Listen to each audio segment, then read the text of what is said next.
All right, so across the United States, Frederick Law Olmsted did about 550 projects.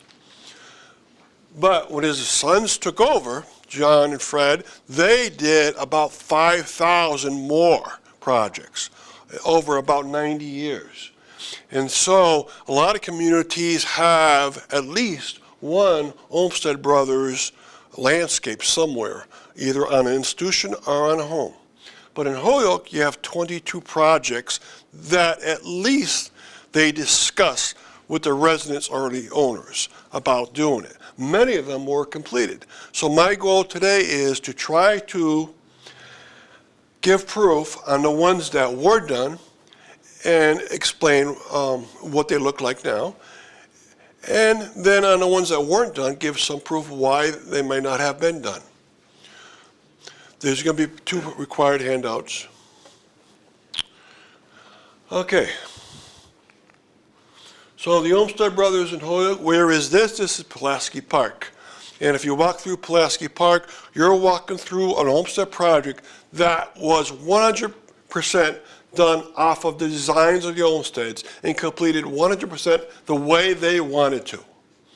And they would have their engineers come back and forth from Boston, come to the project and help out. And how do I know it's completed the way they wanted to? Because if you read the annual city registers, if you read them from 1912 to 1915, you find out that the money was assigned to a contractor. In this case, the Holyoke Public Works did it themselves. And you would see from 1913, 14, and 15 what work was being done. And in 1915, they said it's completed the way the designers wanted to. They gave me that statement out. So I know this is the way they wanted it. It's a very beautiful park. Now, the wall gives away that the Olmsted did not design the wall, and they did not have the contractors make that. And in fact, when they came to Holyoke, they said, the park is beautiful and we'll have a design for it, but the wall is ugly and we don't like it as part of the design. But it stayed there. And how do I, well, it says that in reports, but also you know that if you visit any Olmsted project, if they're rich enough to get the Olmsted to come here, they're rich enough to get very good contractors to come here. And the contractors will make a wall that even 100 years later would still be in great shape. In all cases around Holyoke, that is true. But this wall is nowhere near their standards. In fact, it's concrete surrounded with some stone. But the rest of the park was done to the details that they wanted. Okay, now this talk is sponsored by the Holyoke Local Cultural Council, which is part of the Massachusetts Cultural Council, and by the library, and also by the Holyoke Preservation Trust. So we're going to go through the list in order, and if you look on your sheet, the first one is Springdale Park. All right, Springdale Park is on Main Street, and Springdale Park, in the beginning, from 1895 to 1905, was not a park. And if you look at it, it has a very large oval right through there. You see that oval? Okay, that's a half-mile oval, which gives it away. If it's a half-mile standard for horse racing. That's a horse racing track, right? It filled up all of Springdale Park as you know it today. And along the road, since you're going to sell tickets to people to go watch the horse racing, you need to have a big fence along Main Street. And so there was like an 8-foot-high fence around the whole perimeter. 1903, the city says to the owner, Mr. Pro, we want to buy your track. He says no. 1904, they say it again, and he says, I want this much money. And the city says, wait, that's too much. 1905, the city takes it and pays them less than they offered it the year before. What do they do to it, though? Well, they change it around. They call in the Olmsted Brothers in 1905. They say, make a design to make this a beautiful park. Make this park be almost a trolley park. A trolley park is a park owned by the trolley company. But in a weaker definition, a trolley park could be a park that's along the trolley and that people would get off on a stop and go to that park as part of recreation. As you know, Mountain Park was a trolley park. But Holyoke wanted their own park owned by the city. And this came very close to being a trolley park. You had a big ball field. In the ball field were 2 baseball fields and 1 cricket field.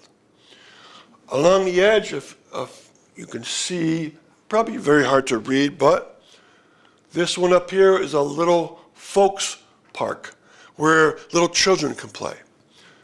This one here is a wading pool. And this one here, it says open for gymnastics. And open gymnastics was very, very popular in the 19-teens, 1920s, especially with German ethnic groups. And if you know the history of Springdale, most of the residents were of German ethnicity. All right, but the way this park was made is very close to what it is nowadays. And I know they finished it to what is seen here because the annual registers say they finished and completed every one of these structures in different years. And so you have by design what the Olmsteds wanted. But, of course, you have to change with the times. You don't have this down here. If you go to Springdale Park now, you have there a large dike. A dike is a large structure trying to prevent the water from the river coming inwards and flooding. And a dike has to include a pump if it ever gets flooded into the fields. And so this large dike was made in 1940. So part of this has been taken out, and nowadays right down here is a pump. But the Olmsteds did this design, and it was followed by, again, the Department of Public Works of Holyoke. Okay, after that, from 1905 to 1909, they built that park. The next park that they asked to build was Pulaski Park. And they asked them in 1909, but they didn't get to the design until 1912. This is what it looked like before the contractors came in and changed it around. It does not look like that nowadays, right? Prospect Street was a street until about the 1960s that went right through the park. That's gone. But the design itself has changed drastically by the Olmsteds, and that is their design. That's their 1912 design. And by 1915, it was finished. And the evidence is, it looks like that nowadays. And also, the city register says in 1915, the design is done by our public works, and it's 100% off of the design of the Olmsteds. Okay, these outlooks each have a function. And this last one is really cool. That's where on Fridays and Saturdays in the afternoon, you would have a musical group play music, and people could look out in the distance and see both Mount Holyoke and Mount Towne ranges and in the river. So you'd have hundreds of people in the park listen to a musical group, and the bandstand was raised about 3 feet. Okay. This one right here overlooks the canal, the start of the canal. These two overlook the river. This one used to overlook the dam until they moved the dam. And if you look at the past, nowadays they're still the same. They haven't changed much. A lot of the amenities have changed. These have changed. They're now gone. And the park has expanded, but the design is what the Olmsteds had designed for the city. Okay, Jones Point Park. Now this park is a little known park. You have to go out to Harvard Street off of Pleasant Street and take a left and a right, and you're down at the park. And the Olmsteds were told in 1910, we want to design, the city said, we want to design, and we want a very large park here because we have a lot of room. Back then, Pleasant Street ended only about 100 yards past Harvard Street. And so it did not connect to River Terrace. And so their design is very, very large. And I'll point out, Pleasant Street is right here. The end of Pleasant Street is right there. It's not ending there because the map ends there. It's ending there because Pleasant Street ended right there. And notice the park entrance was off of directly into the park. And that's real. They actually in 1912 started work on the park. And one of the first features they made was this terrace right into the park. And then they groomed this contour so it was easy for people to walk down. If you notice, there's a little stone bridge over here, stone steps. And the cars can come in through here, or they can get onto this street and come in. If you go there now, you'll notice that it's all woods and brush. But in 1912, it was all open, all the trees were gone, all the brush is gone. Since then, a home has been built right there. But what is still left is this entrance and this part of the park, ball fields, tennis fields, right? So drastic changes have come about, but the plan was finished completely, again by Public Works, and again he made the statement, we followed the plan to the T. Now, again, in 1912, you can come in the park this way, but if you wanted to, you can take the trolley, because the trolley company in 1913, by the request of the city, extended one of their rails out to, all the way along Pleasant Street, right out to the entrance. Right? Did this work? No. I would say the park was a failure because they wanted to turn this into another Springdale Park.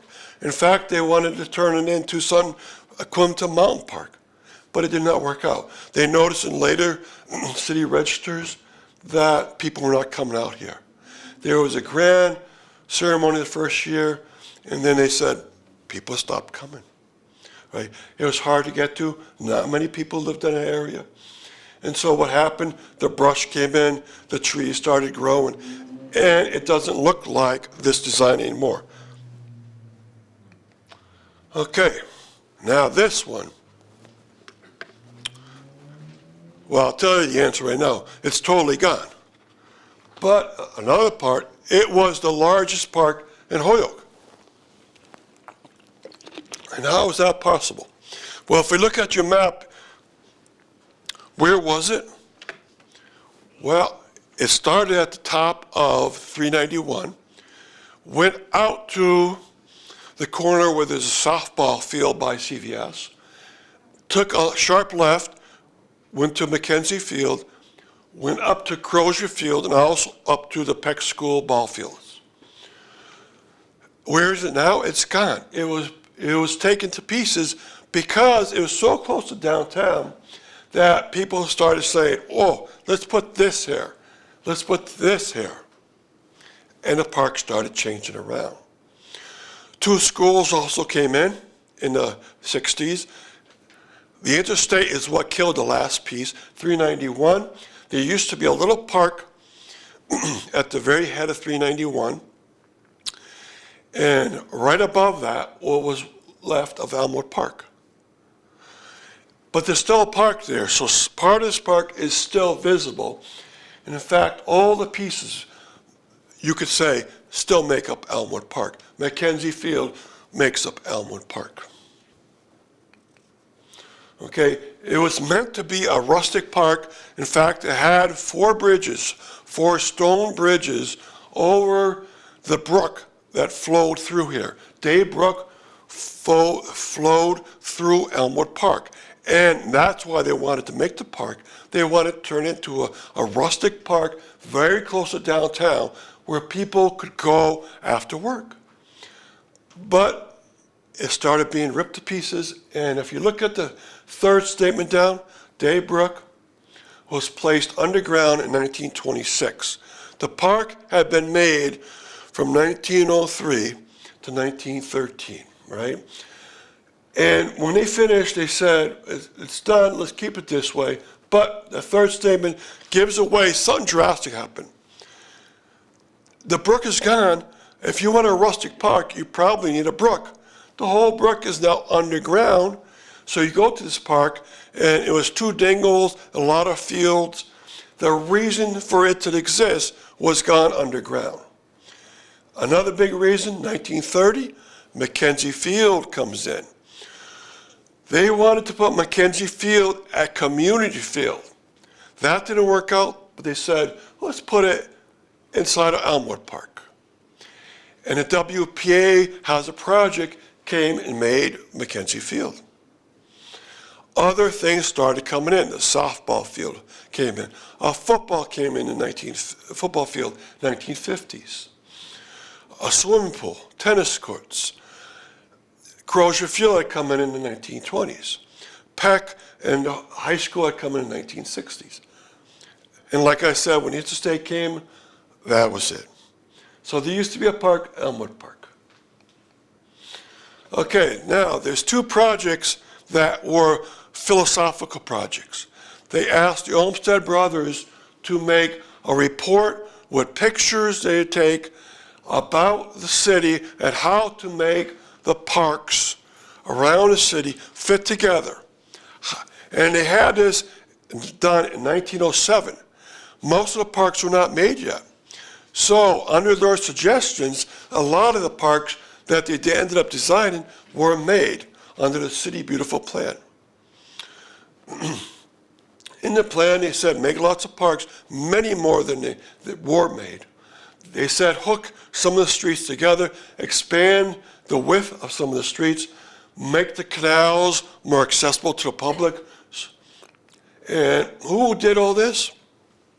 Well, mayor for 6 years in Holyoke, from 1906 to 1912, Nathan Avery.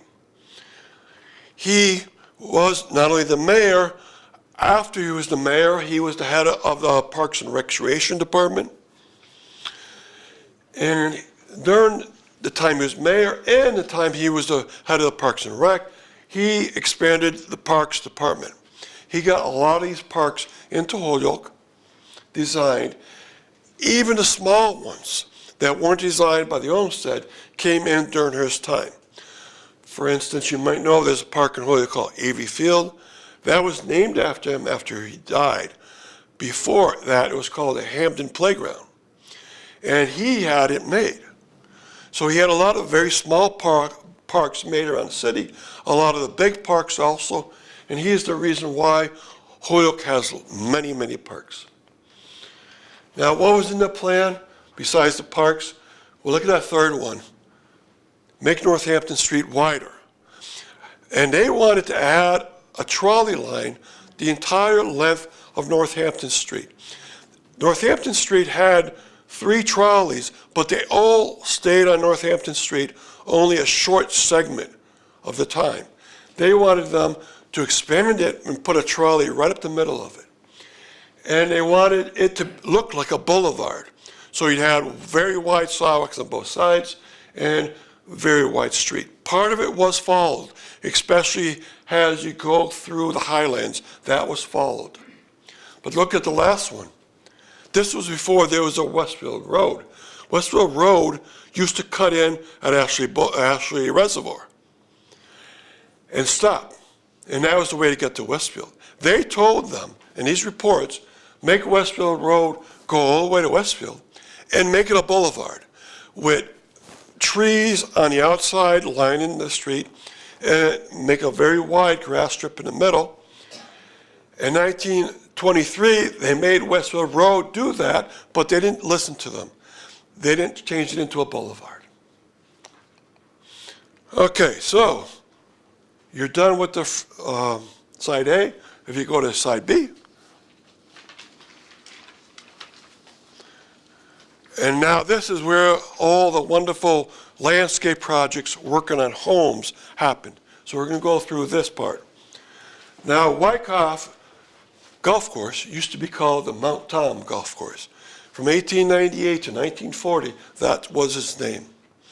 And they wanted they wanted to move the golf course from its 1911 home. It had moved it once already, and from its 1911 home, they wanted to move it above the Wyckoff Park neighborhood, at the top of what is called Mountain View Drive. They didn't move the the country club. They did move the golf course, and they did set up the landscape in the front of that golf course, ready for the clubhouse to be moved. But the clubhouse was not moved from 1922. It stayed there until 1954. It took 32 years and a fire for them to move the clubhouse, and it finally met its location, which is on number 7 of your map, probably at the very top of side B. And that's where the clubhouse had its landscape waiting for it to come for 32 years. And these steps are still here. They're part of the original design. And this is the design itself. If you look, the steps are right here. The clubhouse was moved up there in 1954, but something drastic happened. In 1964, the state told the golf course owners, you have to move your golf course and your clubhouse. The clubhouse was there for 10 years only, and the state said, move it. Interstate 91 is coming through. So the interstate now goes right behind here. Okay, so they took the old clubhouse, which already moved up there, they cut it in half and made 2 homes with it that now are side by side up here. But this old design plan was waiting up there for 32 years. The tennis courts, the parking lot, hole number 1, which is right here, and which was made. Okay, and why was all this movement happen? Because the Wyckoff Park neighborhood was coming in. The Wyckoff Park neighborhood was started by Joseph Wyckoff, he was a maker of cards and postcards. He was also the president of the Mount Taub Golf Course. And he said, let's be a residential neighborhood plus a golf course. The clubhouse used to be right here for 11 years, used to be right here for 11 years, used to be right here for 32 years, and was there for 10 years, and then is about over here since the 60s. So it's been in 5 places. But in 1922, that clubhouse was right here. And they said, we're going to design this neighborhood in front of our golf course. And the golf course was right here, 18 holes. And so what they do, they move the golf course up here, and they put a residential neighborhood in here. This is Mountain View Drive, and this is Central Park Drive. This street was never made, but along these streets, they put in many, many homes. Now, 1922, you have lots of homes come in, maybe 7 homes, but 1929, the world changes drastically. The Depression hits the world. A lot of home development was stopped, and if you go up here and walk around, you can see the original 7 very old homes up there, but then a lot of homes from the 50s and 60s. And you could tell something drastic must have happened. But it was a residential neighborhood, and the first home that was put in was right there. Okay, so let's see what happened. The Olmsted designed those 2 streets you saw with the lots. The lots were angled so that everyone would get a great view from their front of their house of either the mountain ranges or the rivers, so forth. The 2 streets that were built off of it were added in 1956. The 6 of the 7 homes that were put in the 20s were Olmsted landscapes all by themselves. So the streets and 6 more homes were Olmsted designs. Okay, now in that neighborhood, you're going to have many, many designs. Number 9, if you look at number 9 on your map, it's across the street from the Wyckoff neighborhood. And Joseph Wyckoff had been out there since about 1903, I believe he lived there. This is his house, it's still there. His location was there, and in 1928, he told the Olmsteds, could you design the landscape in front of and behind my house, and also design a road behind my house so that I can sell 6 more lots. And they did that. And they did a good job on the landscape. The trees are not original, but the landscape directly in front of his house are. And you can see the house is right here. The landscape is all back here. It was all manicured perfectly by a design that he wanted. And it was done. But he also wanted, behind his house, a new driveway put in, a private driveway, and 6 homes put in. Only 2 of them were ever built. So this one back here and this one over here were built, and they're on a private driveway. So he had it manicured front and back, and then the driveway around it. Okay, now going up Mountain View Street at first, you take your first right, it's called Central Park Drive. So if you look on your map, number 10 is on Central Park Drive. It's the first lot on there. And who bought it? Joseph Woodruff. Okay, and this is my favorite landscape in Holyoke. If you actually go out to it and see it, it's gorgeous. The front of the house fits the decor of the landscape in front of it. The side of the house goes downwards and has a gorgeous landscape. And the present owner, over the past 5 years, has taken all the brush out that used to be in the very back. He discovered there was a chimney, outdoor chimney back there. And there's also an outdoor shed that matches the Tudor look of the home itself. Okay, and this is the Olmsted design.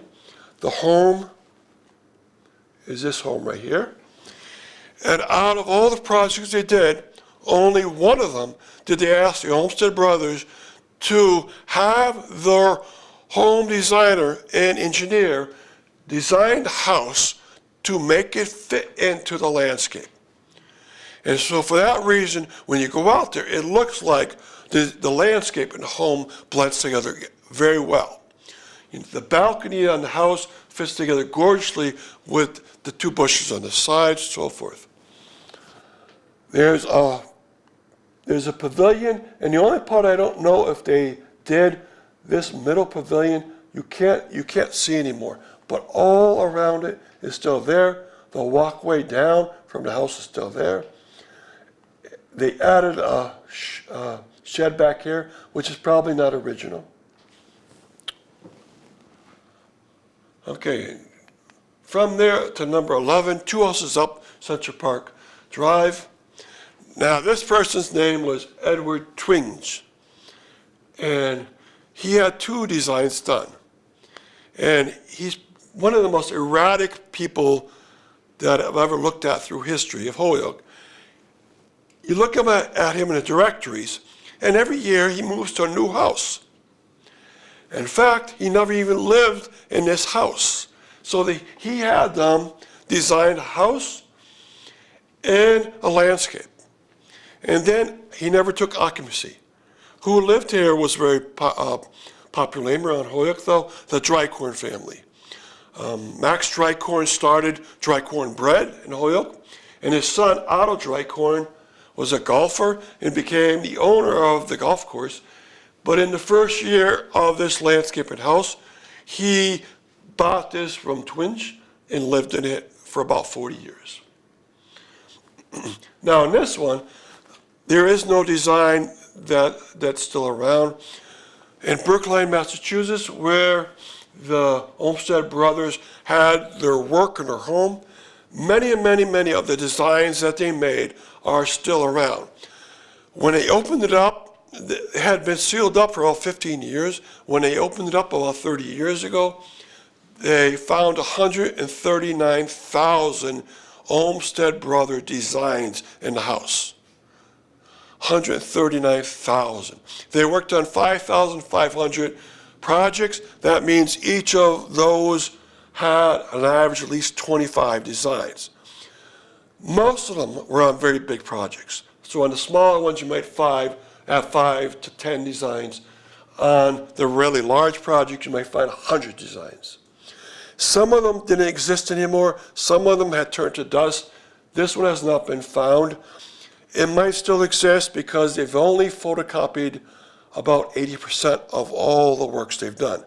They've only been photocopying about the last 10 years, so they might find this one still. I have a question. Yes, sir. Is it Twing or Twings? Even the Olmsted didn't know. And they wrote him a letter, how do you pronounce your name, how do you spell your name? And it's in a letter. And I think it's Twinge. Twinge? Oh, how Yeah. to pronounce it, you mean? Yes, Okay. it's a G at the very end. Okay. And then you said photocopied, you mean scanned? Yeah, scan. And they had available the original parchment. They had available the blueprints that they had made. And they also had available the first print they made after blueprint, because that first print they keep. And so they have 3 copies of everything.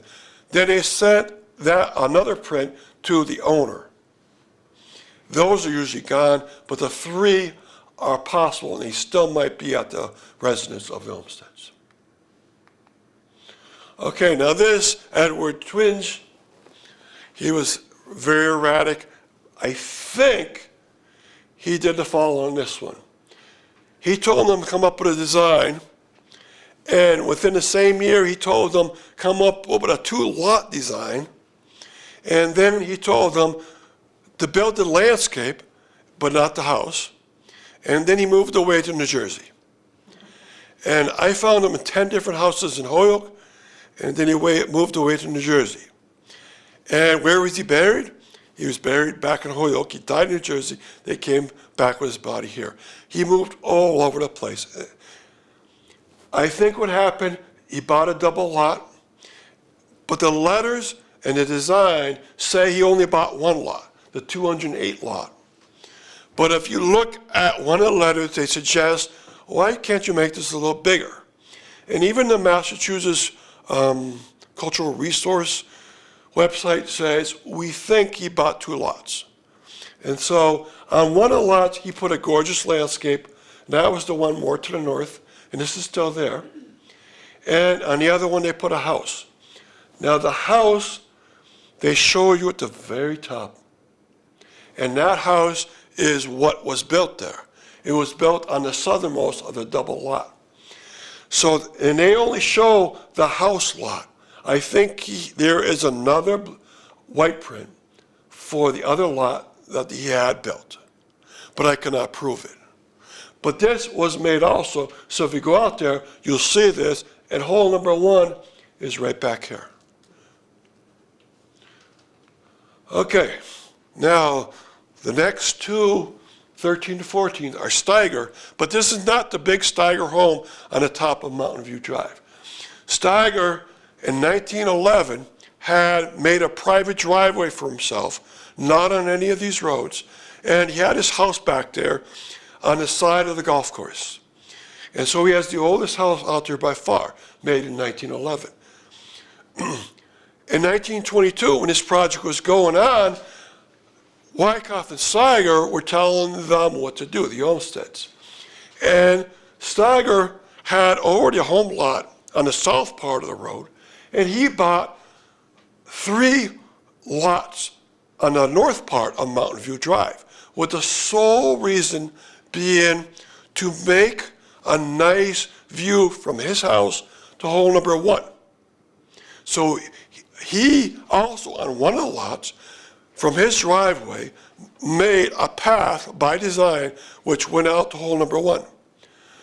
From this lot, which was the easternmost of the 3 lots that he bought, this was right across from the old clubhouse, and he wanted the golfers to have a pathway They would walk from the clubhouse across the street through a little gate that he had made, and they'd walk up to hole number 1.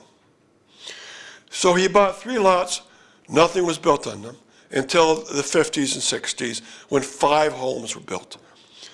Okay, this is still out there, and why am I pointing it out? It's on the lot that he had, the Olmsted design, and you can see it there.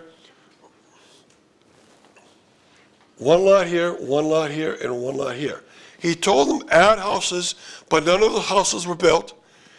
The only reason he wanted this done, he wanted his own pathway out to hole number 1 right there. So he'd walk 150 feet or so, hole number 1. He was quite the golfer. The clubhouse was right here, and this is where that gate was, and so the rest of the golfers would walk up this hill. Okay, next slide. Why bother with that little gate? Well, if you look at, this is his house back here. And all he had the Olmsted Brothers do was design his gate. So his gate is this beautiful gate right here and right here in the shadows. And it was made in 1928. And if you go out to her, it's now, 94 years later? It's still in perfect shape, right? Every piece of it is so upright, great shape.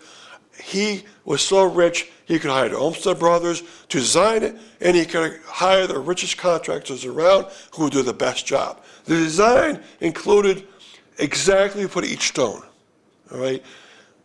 What angle to put it at. And so it curves as it goes outwards. Very beautiful. And this was his private driveway, which is now a private driveway to another house. Okay. Now you get to see part of the design. This is the gate. This is the gate as it goes around. And this is the design of it. I believe they had him make at least 5 designs, and they followed one of them. Okay, so look at your map, still on the side B. Number 15 is back out at the start of Mountain View Drive. And James Wakeland, he was a retailer. He was also an organ player, and he was also a golfer, and he also had a landscape that I think the Olmsted Brothers designed. But again, there's a big problem. There's no design plans. I cannot follow. There are letters, though, so some letters were written from James Wakeland to the Olmsted Brothers. Can you regrade this segment, change this section? So I think something was done, but there's no plans to follow, right? Are they destroyed? Are they not yet copied? Who knows? But if you go out there, look, this is the first house on the southern tip of Mountain View Drive going this way. Look here, there's steps coming all the way out to Northampton Street. And he owned the land lot next to it, and at the very southern tip, you'll see stone walkway coming down there too. Okay, so I think it was done according to plan. It's not very ornate, so it's very, very hard to tell. Okay, now, this is not part of the Wyckoff neighborhood, but it's 2 houses to the north of that neighborhood. And if you look on your map, it's 1 short of the cut up to Whiten Street Reservoir. Now in this one, I know it was done by plan because the plans are still visible. And if you go look at it, everything matches, whether you look from the back or the front or the sides. So I checked it out as much as possible from the north and from the east looking west, and it matches very much design. And Northampton Street would be right out here, and you're looking inward. This circle still exists. There's still bushes. There's still a little bridge here. I don't know if this is back here because you cannot see around the mansion. But it was done. Now notice the name, Edward Towne. Okay, Edward Towne. There were 3 Towne brothers. The 3 Towne brothers ran a company called National Blank Book in Holyoke for almost 100 years. And 2 of the brothers had Olmsted design landscapes around their house. One of them did not. Okay. Now, also on side B, the last one on side B, and it's about 7 homes south of the corner. This one is the most gorgeous home, or it used to be. This is the most gorgeous landscape, or it used to be. Nowadays, it's the ugliest. It's the ugliest of all the Olmsted projects. Right? It's still a gorgeous house, I'm sure, if you go out there. But people tell me he's not taking care of it enough. You cannot see the house from the road. There are 3 Olmsted designs. And if you look at his house and the ponds that they added to it during the design and the driveway situation, none of those 3 designs was followed. I don't know if there is a 4th design, or maybe the contractors came in and Skinner told them, do this instead. All right? But none of the designs are actually followed, actually match. But I know it was followed. And William Skinner was the grandson of William Skinner, the silk mill owner. William Skinner had, in this design, a pond. This is Northampton Street. There's a pond, really a reservoir, because you have to dam it up. There's a pond there, and there's a pond back here. The real ponds, if you look on Google Maps, are like over here and back here. And also, I think the home is this direction instead of this direction. All right, so this is not the one followed. In fact, none of these were followed. Unfortunately, if you go out there, it's in poor shape. A good thing is if you go out there and look across Northampton Street, you'll see Nathan Avery, the man who got the Olmsted to come here. Nathan Avery lived for 30 years in the house across from him. It's not Olmsted design, but a gorgeous landscapes. Okay. Now, this is off your map B. It's back onto map A. It's at the top, or the westernmost tip of Fairfield Avenue. Fairfield Avenue is now a local historic district. This would have been part of that local historic district because when that district was made, I bet you said, let's include this home across the street, across Northampton Street. Sadly, in 1958, a developer or contractor came in. He wanted to put in what's now called Carroll Lane. And to do that, you had to take this house down. So that house is gone. The carriage house for it in the back, he could leave in place, and so the carriage house still exists. The landscape was done by the Olmsted Brothers. The landscape you're seeing here is probably not the Olmsted Brothers one. George Prentiss was a wire maker in Holyoke. He had his house built. His son came to live here after his father had died. He is the one that got the Olmsted Brothers to come in and change the plan. Okay, now the carriage house, which was, this is the house, and this, I believe, is the carriage house back here. He left the carriage house there. The carriage house was done under the principles of the Olmsted design that came up.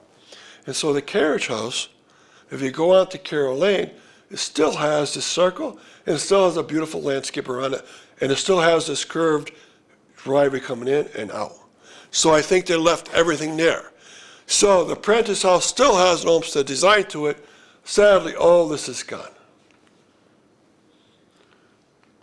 Okay, now I told you the Towne brothers, 2 of them, had designs done by the Olmsteds. Joseph Towne, one of the 3 brothers, lived in his house. He was, I believe, the 4th occupant. So Joseph Towne called, or his wife actually, called the Olmsted brothers, said, can you come in and make this? The house's tower is gone now, but the landscape around it, and this is not the Olmsted landscape yet, this is before it. the landscape around it is still visible, and it still has the Olmsted design to it. The wall is before the Olmsteds. And so what I said in the beginning about Pulaski Park wall is true. Any wall that a contractor made for Olmsted is still there in gorgeous shape. And anything that wasn't, 100 to 120 years later, it's probably fallen down. If you go out there, that wall's fallen down. Okay? So Joseph Towne, the second brother, had the landscape done. Now, his brother named Frank did not have the Olmsteds come in. If you go to Frank's house is the Holy Cross Rectory, which now the Our Lady of the Cross Rectory. And if you go out to it, there's a wall around it, and the wall has fallen down. All right? So the contractors always did a great job. Bob, is that house currently, is now houses the care center or the house across the street that's been recited? It's the care center is. The care I'm center sorry. is Yeah. I think it's a brick building. So Yeah. is it across the street, that one that they? It's on the same block as, I think, the care center. Right, but on the other side of the street, no? It's on the Essex Street side. And the care center, I think, is on the Cabot Street side, right? Right. Yeah. So it's the same city block, but the other half. Okay. Okay. Now, the designs were gorgeous, and it's still followed. It still looks like the one on the left. It still looks like this. They had them come back again and make a special little garden right here. This is the house. This driveway is still here. The carriage house, this is still back here. The back right here, they had them come back, and their two little children got their own Olmsted design secret garden. It's called a secret garden. Behind the home, you could not see it. They're two little boys, and I think they were 5 and 8 years old when they got to play in this garden. This beautiful secret garden was in the middle. I could not see it because I walk around the perimeter. I even try to sneak in right here into this little bit of an alleyway. I cannot see it. People tell me there's a pool back there now, so that secret garden is gone. Okay, what was probably never done, the grandson of William Wyden, also named William Wyden, wanted the farmland of William Wyden designed on the principles of the Olmsteds. His farm was where Kmart Sharp and Plaza is, and across the street also. So he owned an enormous amount of land on both sides of Northampton Street. There used to be a plaza on both sides. His relatives hired Olmsteds, but the letters and the plans are nowhere. All that exists is a folder in the Brookline home of the Olmsteds, and it says William Wyden on it. And it says below it, farm, and that's it, nothing else. If they did some of it, it'd be great. I walked out there for a few hours on both sides. It looks like it was manicured, but I know how can you really tell?